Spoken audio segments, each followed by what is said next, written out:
पण अजितदादा VSR व्हेंचरमध्ये प्रवास करताना ज्यावेळेस घरून निघाले ते देवगिरी ते विमानतळ म्हणजे कलिना गेट नंबर 8 आणि तिथून विमानात बसण्यापर्यंतचा CCTV फुटेज तरी द्या, महाराष्ट्राला कळू द्या.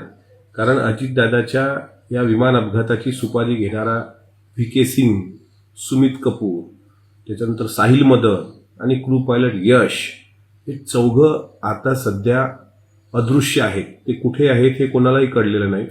मी माझं मन सांगतोय आणि महाराष्ट्र सांगतोय, साहिल मदन आणि यश ह्या दोघांचा जरी पत्ता लागला तर त्याचे धागेदोरे VK सिंगपर्यंत सहज पोहोचतात. फक्त आमची मुंबई पोलिसांना त्याचप्रमाणे सगळी CBI चौकशी करणाऱ्या पोलिसांना विनंती आहे की दादा घरातून पडले तो CCTV फुटेज महाराष्ट्राच्या समोर जरी दिला तरी बऱ्याच काही प्रश्नाची उत्तरं मिळतील.